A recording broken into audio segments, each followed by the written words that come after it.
ఒమాన్లో America Iran మధ్య చర్చలు ముగిశాయి. షేక్ హ్యాండ్స్ పూర్తయ్యాయి. ఇరు దేశాల ప్రతినిధులు బయటకు వచ్చారు. కానీ ఇక్కడే అసలు సమస్య మొదలయ్యింది. సమావేశం ముగిసిన తర్వాత ఇరు పక్షాలు ఎలాంటి ప్రకటనలు చేయలేదు. కనీసం ఉమ్మడి ప్రకటన కూడా లేదు. ఆఖరికి చర్చల్లో పురోగతి సాధించారో లేదో కూడా చెప్పలేదు. దీంతో ఇప్పుడు పశ్చిమాసియా నిప్పుల కుంపటిలా మారింది. అమెరికాకు చెందని భారీ నౌకాదళం ఇరాన్ సమీపంలో తిష్టవేసింది.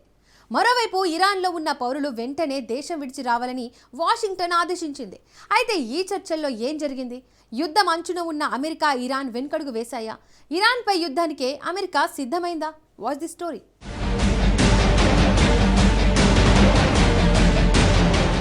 ఇరాన్ యుఎస్ చర్చల్లో ఏం తేలింది?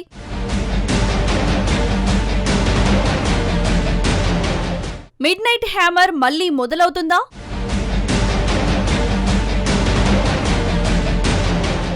ఇరాన్ను లొంగదీసుకోవడమే అమెరికా ప్లానా?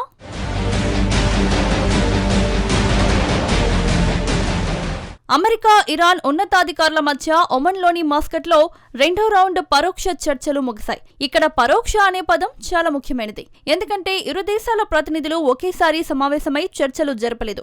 ఒమాన్ విదేశాంగ మంత్రి మధ్యవర్తిగా వ్యవహరిస్తూ ఇరు పక్షాల మధ్య రాయబారం నడిపారు. ఇరాన్ విదేశాంగ మంత్రి అబ్బాస్ అరాక్చి టెహ్రాన్ వాదనలను వినిపించారు. అమెరికా తరపున ట్రంప్ ప్రత్యేక దూత స్టీవ్ విట్కాఫ్ నాయకత్వం వహించారు. చర్చల్లో ట్రంప్ అల్లుడు జారెడ్ కుష్నర్ కూడా పాల్గొన్నారు. మధ్యలో చర్చలకు విరామం కూడా ఇచ్చారు. ఇరు వర్గాలు తమ దేశ రాజధానులకు ఫోన్ కాల్స్ చేసి తమ పరిధులను దాటకుండా చర్చలను జరిపారు. ఇదంతా ఓకే. మరి ఈ చర్చల్లో ఇరు దేశాల ప్రతినిధులు ఏం తేల్చారు? నిజానికి ఇరు వర్గాలు ఏం చర్చించారో ఎవరికీ తెలియదు. డైరెక్ట్ చర్చలకు ప్రాథమికంగా అవగాహన కుదిరే అవకాశం ఉందని ఇరు వర్గాలు భావిస్తున్నట్టు సమాచారం. కానీ ఇరు వర్గాలు ఒకరినొకరు నమ్మే పరిస్థితి లేదు. అందుకే ఇప్పటికిప్పుడు దేని గురించి చర్చించేది లేదని ఇరు వర్గాలు స్పష్టం చేశాయి. కానీ అసలు విషయం ఏంటంటే ఉద్రిక్తతలను కాస్త తగ్గించింది. కానీ అది కొంత మాత్రమే. అమెరికా కోరుకుంటున్నది ఏంటంటే ఇరాన్ అణు కార్యక్రమాలను నిలిపేయాలి, లేదంటే కనీసం తగ్గించుకోవాలని డిమాండ్ చేస్తుంది. ప్లస్ నిల్వ ఉంచిన యురేనియంను వదులుకోవాలని, బాలిస్టిక్ క్షిపణి కార్యక్రమాన్ని నిలిపివేయాలని అమెరికా ఒత్తిడి చేస్తుంది.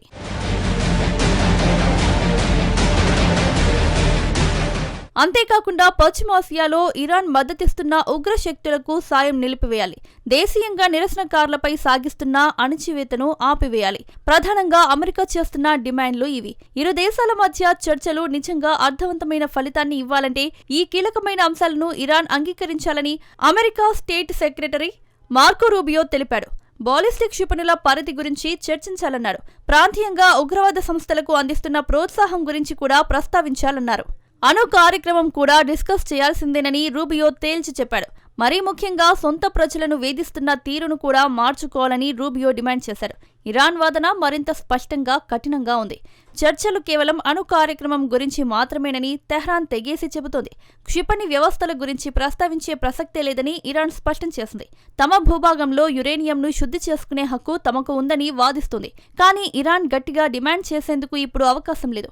ఎందుకంటే ఆ దేశ ఆర్థిక వ్యవస్థ తీవ్ర సంక్షోభంలో ఉంది. పైగా నెలల తరబడి సాగుతున్న నిరసనలు అక్కడి ప్రభుత్వాన్ని వణికించాయి. ఈ అణచివేతల్లో వేలాది మంది ప్రజలు ప్రాణాలు కోల్పోయారు. వేల మంది ప్రజలను అరెస్ట్ చేసినట్లు మానవ హక్కుల సంఘాలు చెబుతున్నాయి. కానీ 3000 మందిలోపే చనిపోయారని ఇరాన్ వాదిస్తోంది.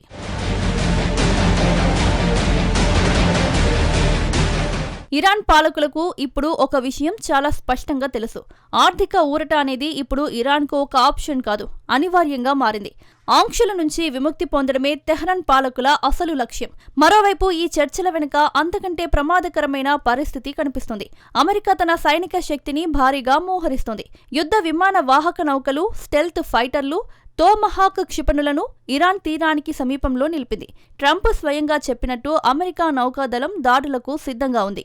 అంతేకాకుండా చర్చలకు వస్తారా లేక యుద్ధాన్ని ఎదుర్కొంటారా అంటూ ట్రంప్ 2 రోజుల క్రితం ఇరాన్కు వార్నింగ్ ఇచ్చాడు. దీనికి ప్రతిగా తమపై దాడులకు దిగితే అమెరికా, ఇజ్రాయెల్ ఆస్తులపై దాడులు చేస్తామని ఇరాన్ హెచ్చరించింది. ఇరు పక్షాల సైనిక చర్యలను బేరసారాలకు ఒక ఆయుధంగా వాడుకుంటున్నాయి.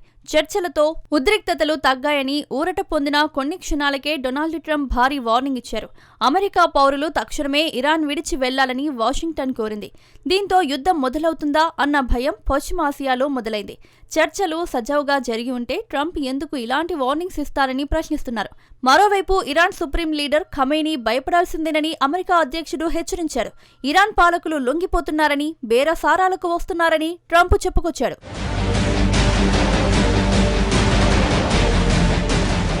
ఇరాన్ పాలకులు చర్చలతో ఏదో ఒకటి చేస్తే మంచిదని, లేదంటే మిడ్ నైట్ హ్యామర్ ఆపరేషన్ మళ్లీ చేపట్టాల్సి వస్తుందని ట్రంప్ వార్నింగ్ ఇచ్చారు.